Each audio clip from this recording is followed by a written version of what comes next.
Good morning, सभी का स्वागत है सीएल कैरियर एकेडमी में। आइए हम आज के करंट अफेयर्स की शुरुआत करते हैं। बेहतरीन और महत्वपूर्ण करंट अफेयर्स पिछले दिनों के घटनाओं पर आधारित है और आपके परीक्षा के लिए जो भी एसएससी के एग्जाम हो रहे हैं, सीजीएल है, जीडी है, सीएचएसएल, सीपीओ जो भी एग्जाम हो रहे हैं उसके लिए बहुत ही महत्वपूर्ण है। अन्य प्रतियोगी परीक्षाओं के लिए समान रूप से उपयोगी है। तो चलिए आज का हम प्रश्न देखते हैं। किस राज्य के मुख्यमंत्री ने ग्लोबल इन्वेस्टर्स समिट 2023 के लोगो का अनावरण किया? लोगो नहीं, लोगो, इसको लोगो है ना,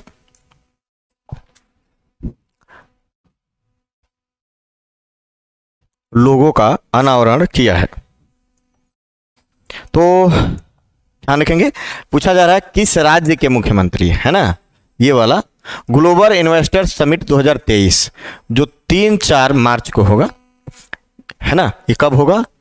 3-4 मार्च 2023 को, है ना, 23 को आयोजित होगा और इसका जो है कर दिया है आंध्र प्रदेश के मुख्यमंत्री जगन मोहन रेड्डी ने। इसका जो सही जवाब होगा वो हो जाएगा सी, आंध्र प्रदेश के मुख्यमंत्री जगन मोहन रेड्डी, है ना। तो आंध्र प्रदेश के मुख्यमंत्री कौन है? सीएम जो है वह है जगन मोहन रेड्डी हैं। जगन मोहन रेड्डी इन्होंने अनावरण कर दिया है ना। जगन मोहन रेड्डी 3-4 मार्च 2023 को आयोजित होगा global investors summit Andhra Pradesh. Andhra Pradesh की राजधानी क्या है ये आप याद रखेंगे, राजधानी है अमरावती है, राजधानी अमरावती याद रखिएगा। आंध्र प्रदेश की राजधानी अमरावती और सीएम जगन मोहन रेड्डी ने ग्लोबल इन्वेस्टर समिट 2023 के लोगों का अनावरण कर दिया और 3-4 मार्च 2023 को यह आंध्र प्रदेश में आयोजित होगा। इसके साथ ही फरवरी 2023 में उत्तर प्रदेश में भी ग्लोबल इन्वेस्टर समिट का आयोजन किया जाएगा। एक फैक्ट ये भी याद रखिएगा आप लोग, फरवरी 2023 में उत्तर प्रदेश में भी ग्लोबल इन्वेस्टर्स समिट का आयोजन किया जाएगा, और ग्लोबल इन्वेस्टर समिट क्यों आयोजित किया जाता है? तो देश में निवेश को बढ़ाने के लिए और देश में निवेश को बढ़ाने के लिए, राज्य में निवेश को बढ़ाने के लिए, राज्य को जो है प्रगति पथ पर लाने के लिए जगन मोहन रेड्डी जो आंध्र प्रदेश के मुख्यमंत्री हैं और उत्तर प्रदेश के मुख्यमंत्री योगी आदित्यनाथ, इन्होंने कहा है कि देश को 2025 तक 5 ट्रिलियन इकोनॉमी बनाने के में इन लोगों का योगदान होगा और इसका बहुत बड़ा इम्पैक्ट पड़ेगा। 2025 तक भारत को 5 ट्रिलियन इकोनॉमी बनाना है, ये टारगेट है। तो आप लोग याद रखिएगा 2025 तक 5 ट्रिलियन की इकोनॉमी बनाने का लक्ष्य भारत सरकार ने रखा है। 5 ट्रिलियन, ये प्रश्न आपसे हो जाएगा। 5 ट्रिलियन की अर्थव्यवस्था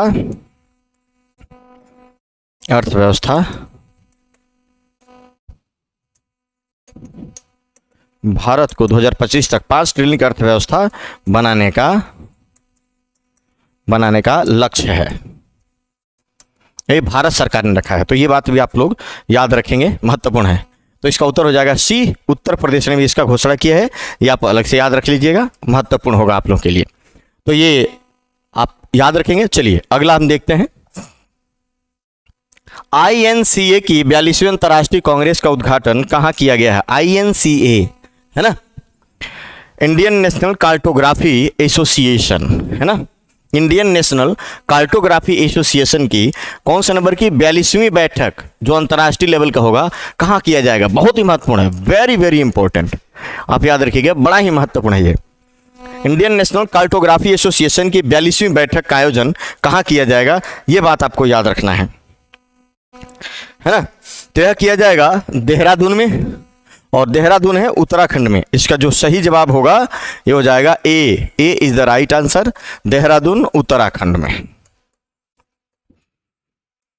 है ना, उत्तराखंड देहरादून में इसका किया जाएगा। देहरादून उत्तराखंड की राजधानी है। इंडियन नेशनल कार्टोग्राफिक एसोसिएशन की 42वीं बैठक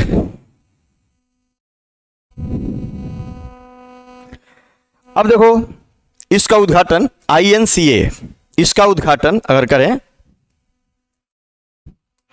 INCA, Indian national cartographic association का उद्घाटन 9 नवंबर को उत्तराखंड के राज्यपाल गुरमीत सिंह ने किया। गुरमीत सिंह ने किया। तो ध्यान रखिएगा, इसका उद्घाटन किसने किया? 9 नवंबर को उत्तराखंड के राज्यपाल गुरमीत सिंह ने किया है ना। ये भी याद रखना है। 9 से लेकर 11 नवंबर तक इसका आयोजन होगा। देहरादून उत्तराखंड में किया जा रहा है। 9 से 11 नवंबर तक, 9 से लेकर 11 नवंबर तक,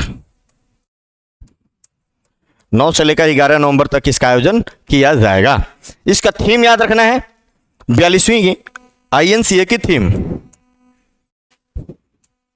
42वीं इंडियन नेशनल कार्टोग्राफिक एसोसिएशन की थीम क्या है? तो खास तौर पे देखो, थीम तो खूब पूछे जाते हैं और सभी लोगों को थीम अवश्य याद होना चाहिए। थीम है digital cartography to digital cartography to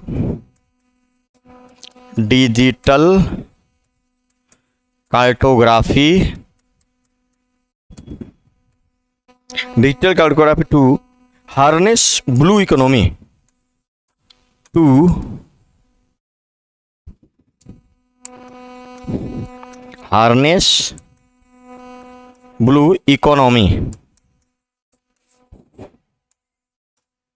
blue economy, ये इसका थीम है, आप याद रखिएगा। Digital cartography to harness blue economy. Indian national cartographic association की स्थापना 7 अगस्त 1979 को हैदराबाद में हुई थी। INCA की स्थापना, अगर हम बात करें INCA, है ना, इसकी स्थापना कब हुई थी? तो इसकी स्थापना हुई थी 7 अगस्त 1979, 7 अगस्त 1979 को हैदराबाद में, 79 को हैदराबाद में हुई थी। इंडियन नेशनल कार्टोग्राफिक एसोसिएशन, ये बात ध्यान रखिएगा, हैदराबाद में हुई थी इंडियन नेशनल कार्टोग्राफिक एसोसिएशन। यह दुनिया के अपनी तरह के सबसे बड़े संगठनों में से एक है ना। तो बेहद महत्वपूर्ण प्रश्न है, आप लोग जरूर याद रखिएगा। चलिए अगले प्रश्न पर आते हैं। उत्तराखंड के मुख्यमंत्री पुष्कर सिंह धामी हैं। कौन सा राज्य खेलो इंडिया यूनिवर्सिटी गेम की मेजबानी करेगा? वेरी वेरी मोस्ट इंपॉर्टेंट, ये तीसरा है ना, ये बहुत ही महत्वपूर्ण है, वेरी वेरी इंपॉर्टेंट, परीक्षा में आने वाले प्रश्न। या खेलो इंडिया यूनिवर्सिटी गेम्स, है ना, 2023-24 के लिए है ना, थर्ड संस्करण, ये तीसरा संस्करण है, ये भी याद रखेंगे।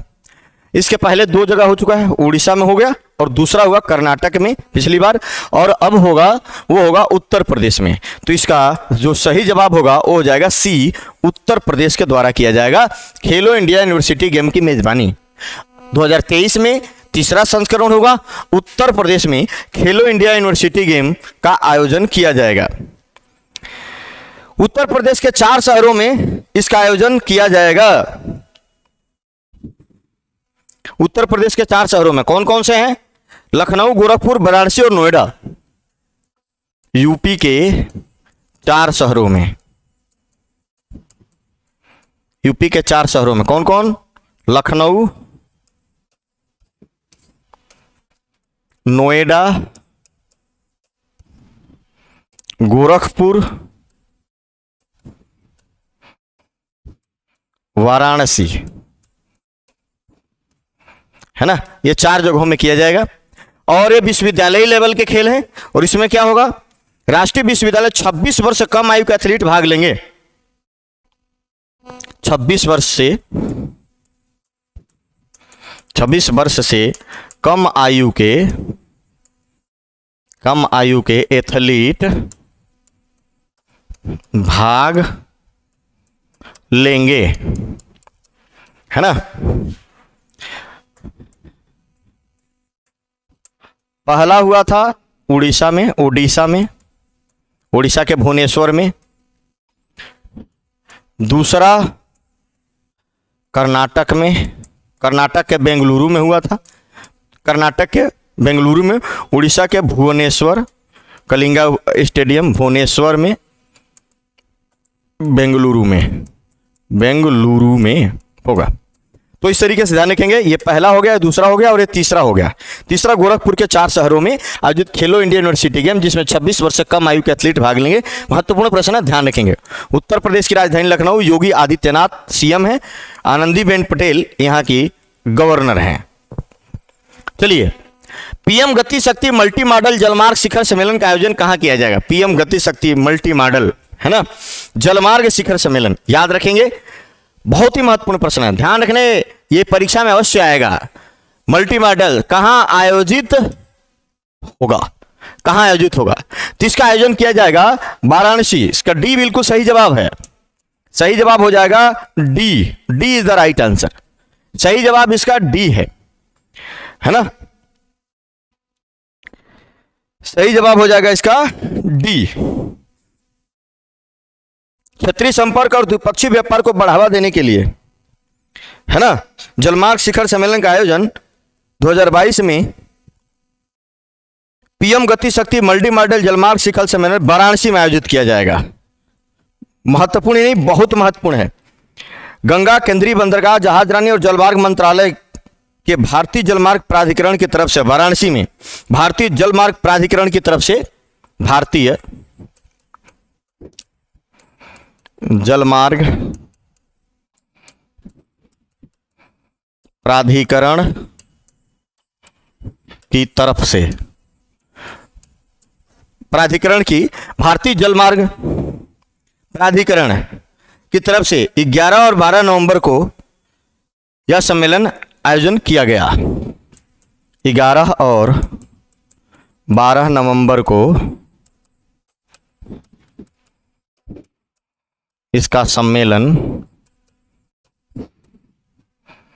आयोजित किया गया।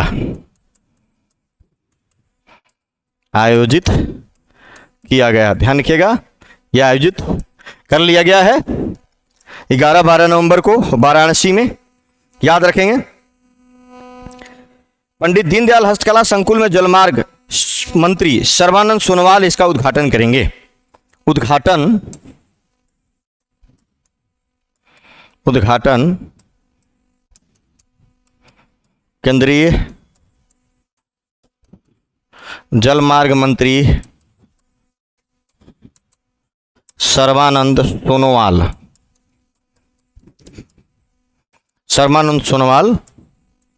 करेंगे। तो इनका उद्घाटन जो है जलमार्ग मंत्री सर्बानंद सोनोवाल के द्वारा किया जाएगा। इस कार्यक्रम में मुख्यमंत्री योगी आदित्यनाथ, केंद्रीय वाणिज्य उद्योग मंत्री पीयूष गोयल, बंदरगाह और जलमार्ग राज्य मंत्री श्रीपद नाइक शामिल होंगे। सम्मेलन में केंद्र और प्रदेश सरकार के समेत उद्योग जुड़े हुए लोग भी इसमें साझा करेंगे और भाग लेंगे। भारत में राष्ट्रीय जलमार्गों की संख्या, याद रखेंगे, भारत में राष्ट्रीय जलमार्गों की संख्या कितनी है? 111। भारत में राष्ट्रीय जलमार्ग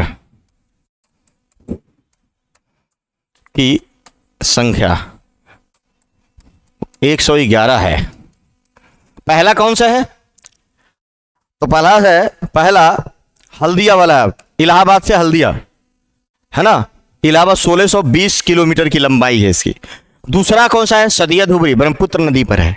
तो इस तरीके से याद रहेंगे, है ना। तो जलमार्ग शिखर सम्मेलन, पीएम गति शक्ति मल्टी मॉडल जलमार्ग शिखर सम्मेलन का आयोजन वाराणसी में किया जा रहा है। ये बात याद रखिएगा, महत्वपूर्ण प्रश्न होगा। अब पीएम गति शक्ति मल्टी मॉडल परियोजना के जो है शुरुआत कब हुई? आर्थिक विकास को बढ़ावा देने के लिए 15 अगस्त 2021 को प्रधानमंत्री गति शक्ति की घोषणा की। 13 अक्टूबर 2021 भारत के सभी आर्थिक क्षेत्र में मल्टी मॉडल कनेक्टिविटी इंफ्रास्ट्रक्चर प्रदान करने के लिए शुरू की गई थी। 21 अक्टूबर 2000 को आर्थिक मामलों कैबिनेट समिति द्वारा मंजूरी दी गई। तो 15 अगस्त 1921 को इसकी घोषणा हुई थी, है ना। इस पीएम गति शक्ति की घोषणा 15 अगस्त 2021 को घोषणा की गई थी, है ना, याद रखिएगा। शानदार और महत्वपूर्ण प्रश्न है। अनुकूलन गैप रिपोर्ट 2022 किस संस्था ने जारी की है? अनुकूलन गैप रिपोर्ट किस संस्था ने जारी किया है? बहुत ही महत्वपूर्ण है, याद रखिएगा, वेरी वेरी इंपॉर्टेंट।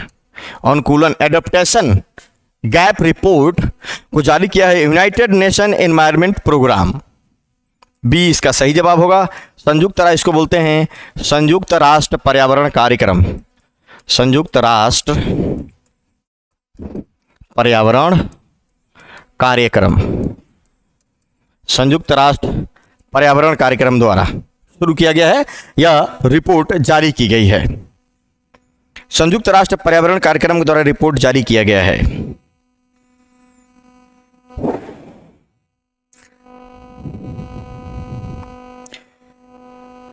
इसका शीर्षक क्या है? तो इसका शीर्षक है too little too slow climate adaptation failure put world at risk. शीर्षक से इसको जारी किया गया है। यह 2014 से अनुकूलन योजना वित्त पोषण कार्यान्वयन पर वैश्विक प्रगति का विज्ञान आधारित मूल्यांकन प्रदान करने के लिए यह शुरू किया गया है। अनुकूलन योजना वित्त पोषण अनुकूलन योजना वित्त पोषण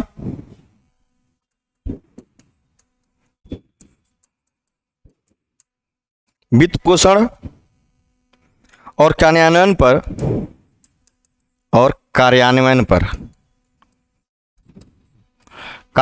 पर वैश्विक प्रगति का विज्ञान आधारित मूल्यांकन, वैश्विक प्रगति का विज्ञान आधारित मूल्यांकन, वैश्विक प्रगति का विज्ञान आधारित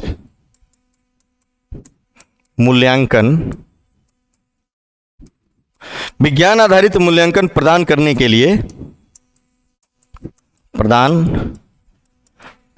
लिए 2014 से जारी किया जाता है। जारी किया जाता है, याद रखेंगे, जारी किया जाता है। बेहद महत्वपूर्ण प्रश्न होगा ये, याद रखेंगे आप लोग। इसके लिए जारी किया जाता है अनुकूलन गैप रिपोर्ट, जो राष्ट्रीय और वैश्विक अनुकूलन प्रयासों को बढ़ा सके रुचि के विभिन्न विषयों पर, है ना। तो यूएनईपी द्वारा, याद रखेंगे, एक बहुत ही महत्वपूर्ण प्रश्न होगा, यूएनईपी के द्वारा 2014 से जारी किया जा रहा है। संयुक्त राष्ट्र 5 जून 1972 को, है ना, इसकी स्थापना हुई थी यूएनईपी की 5 जून 1972 को। इसका मुख्यालय जो है नैरोबी केनिया में है। UNEP United Nation Environment Programme, ये इसका हिंदी में हो जाएगा। स्थापना जो हुआ था, स्थापना इसका 1972 में हुआ था, 5 जून 1972 को स्थापना 5 जून 1972। और इसका जो हेड ऑफिस है वो है नैरोबी। बहुत महत्वपूर्ण प्रश्न है ये। नैरोबी कहाँ है? केनिया में। केनिया जो है अफ्रीका कॉन्टिनेंट का देश है। और इसका जो इनके जो प्रमुख है डेनमार्क के इंगर एंडरसन, निदेशक जो हैं इंगर एंडरसन, है ना। और इंगर एंडरसन जो है डेनमार्क के हैं। तो याद रखिएगा, यूएनईपी ने ये जेंडर रिपोर्ट जारी की है। हाल ही में शिक्षा दिवस कब मनाया गया है? तो शिक्षा दिवस जो मनाया गया है यह लगभग सभी लोगों को पता होगा, पढ़ा भी होगा, लेकिन फिर भी आप याद रखें। प्रतिवर्ष मनाया जाता है 11 नवंबर को। इसका जो सही जवाब होगा 11 नवंबर, राष्ट्रीय शिक्षा दिवस, राष्ट्रीय लेवल पर मनाया जाता है। राष्ट्रीय शिक्षा दिवस 11 नवंबर को। पहले स्वतंत्र भारत के पहले शिक्षा मंत्री, स्वतंत्र भारत के पहले शिक्षा मंत्री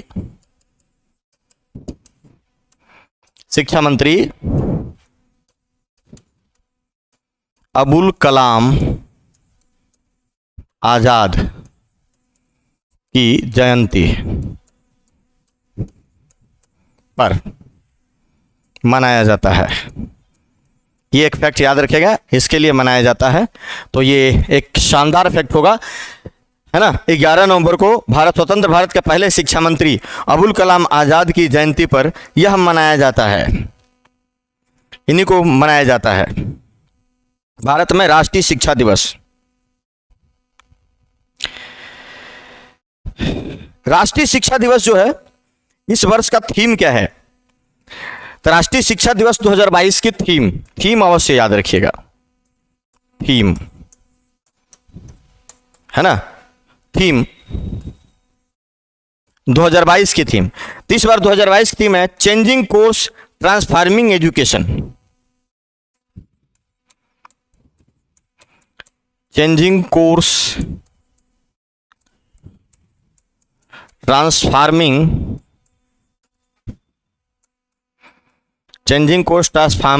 education. Changing course transforming education, आप याद रखिएगा, ये इसका जो है थीम है। और थीम बहुत ही महत्वपूर्ण है, बहुत ही महत्वपूर्ण है, थीम बहुत महत्वपूर्ण है। मौलाना अबुल कलाम आजाद का जन्म 1888 में, मौलाना अबुल कलाम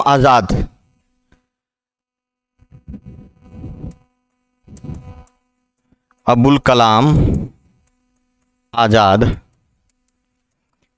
का जन्म, अबुल कलाम आजाद का जन्म 1888 ईस्वी में मक्का में हुआ था। मक्का, अरब में, मक्का में हुआ था, याद रखेंगे। इनका जन्म भारत से बाहर हुआ था। 1888 में इनका जन्म, है ना, सऊदी अरब के मक्का में हुआ था। उनकी माँ एक अरब थी, पिता शेख मोहम्मद जहीर बत्री की बेटी थी उनकी। तो ये हुए भारत सरकार में, ये कांग्रेस के पहले सबसे कम उम्र के सबसे युवा अध्यक्ष भी रहे, सबसे अधिक समय तक अध्यक्ष रहे, है ना, अबुल कलाम आज़ाद, और स्वतंत्र भारत के पहले शिक्षा मंत्री भी रहे। तो ये चीज़ें याद रखिएगा, थीम याद रखेंगे। इनका जन्म कहाँ हुआ ये जरूर याद रखेंगे। हाल ही में कितने पत्रकारों को डॉक्टर सच्चिदानंद सिन्हा, है ना, महत्वपूर्ण प्रश्न है, डॉक्टर सच्चिदानंद सिन्हा परिवर्तन मीडिया सम्मान से सम्मानित किया गया है। तो परिवर्तन मीडिया सम्मान से सम्मानित किया गया है।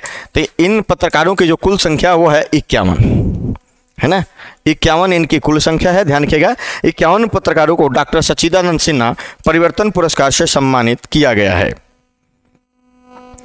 दीदी जी फाउंडेशन की ओर से यह पुरस्कार दिए गए, दीदी जी फाउंडेशन की तरफ से दिया गया। और एक और बात, इसी फाउंडेशन की तरफ से सिक्किम के राज्यपाल गंगा प्रसाद, सिक्किम के राज्यपाल गंगा प्रसाद को भी सम्मानित किया गया,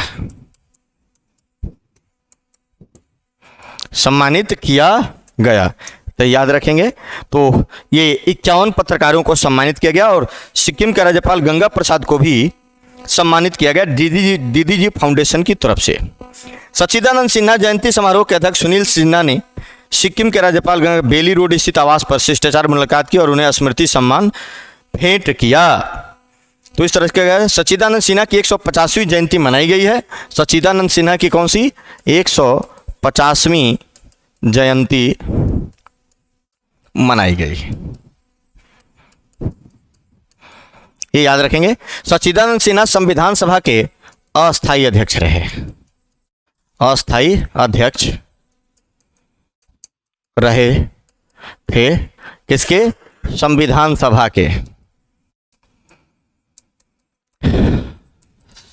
सभा के अस्थायी अध्यक्ष रहे थे। 9 दिसंबर 1946 को इनको बनाया गया था।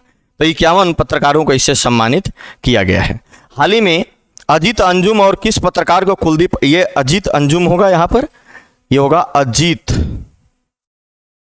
ये ठीक है, अजीत अंजुम, ये इसके जगह अजीत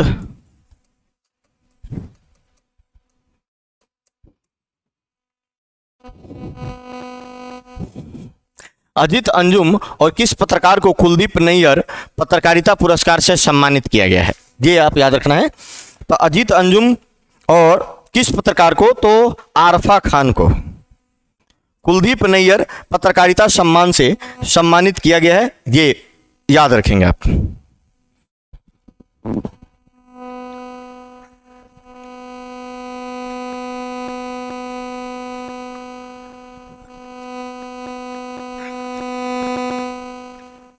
आरफा खान को सम्मानित किया गया है ना। महत्वपूर्ण प्रश्न है, याद जरूर रखिएगा इसको, प्रश्न में आएगा। कुलदीप नैयर पत्रकारिता सम्मान 2021-22 है ना, पत्रकारिता सम्मान ए 2021 और 21-22 का है। 2021-2022 के लिए दिया गया है। किसको? अजीत अंजुम और आरफा खान को यह पुरस्कार दिया गया है। स्वतंत्र पत्रकार के लिए गांधी शांति प्रतिष्ठान द्वारा संचालित, यह गांधी शांति प्रतिष्ठान द्वारा दिया जाता है। एक प्रश्न ये होगा है ना, ये वाला, यह गांधी शांति प्रतिष्ठान द्वारा दिया जाता है। गांधी शांति प्रतिष्ठान द्वारा दिया जाता है, याद रखिएगा। महत्वपूर्ण और बहुत ही महत्वपूर्ण प्रश्न होगा। 7 नवंबर 2022 को है ना, press club of India, Raisina road, नई दिल्ली में यह कार्यक्रम हुआ 7 नवंबर 2022 को, और यह पुरस्कार जो है वितरित किए गए।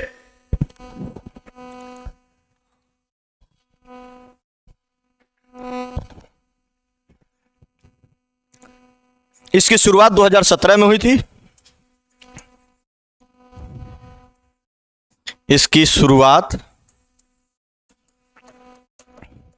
2017 में की गई थी। तो एक प्रश्न भी याद रखिएगा, 2017 में की गई थी, गांधी शांति प्रतिष्ठान द्वारा दिया जाता है। और यह कुलदीप नैयर जो एक पत्रकार थे, उनके नाम पर गांधी शांति प्रतिष्ठान पत्रकारिता के क्षेत्र में जो है पुरस्कार दिया जाता है। आरफा खान और अजीत अंजुम को यह पुरस्कार दिया गया है। हाल ही में T20 अंतर्राष्ट्रीय क्रिकेट में 4000 रन बनाने वाले दुनिया के पहले खिलाड़ी कौन बन गए विश्व के? तो विश्व के जो पहले खिलाड़ी आप देखोगे T20 अंतर्राष्ट्रीय क्रिकेट में है, और कितने रन? 4000 रन बनाने वाले, हाँ, विश्व के, केवल भारत ही नहीं, विश्व के पहले खिलाड़ी कौन बन गए हैं, कौन बने हैं? तो इसका जो जवाब होगा वो हो जाएगा विराट कोहली, किंग कोहली, विराट कोहली है ना। ये पहले खिलाड़ी हैं जिन्होंने T20 अंतर्राष्ट्रीय क्रिकेट मैचों में 4000 रन इन्होंने बनाए हैं, है ना।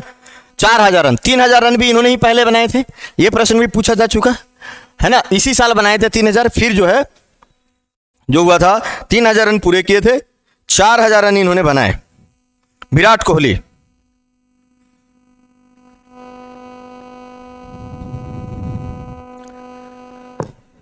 T20 अंदर 4000 रन पूरे कर लिए विराट कोहली ने, याद रखेंगे। इंग्लैंड के खिलाफ जो इन्होंने वर्ल्ड कप में, T20 वर्ल्ड कप 2022 में दूसरे सेमीफाइनल मैच में विराट कोहली ने इंग्लैंड के खिलाफ अपनी पारी के दौरान यह हासिल कर लिया, यह मुकाम हासिल किया। विराट कोहली ने T20 करियर का 37वां अर्धशतक भी लगाया।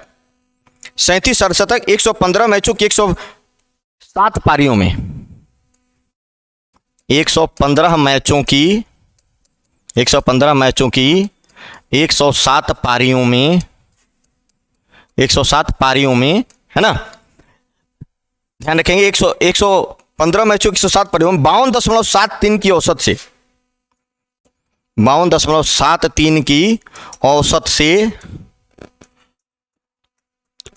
से 4008 रन बना लिए हैं, 4008 रन बनाए हैं, है ना।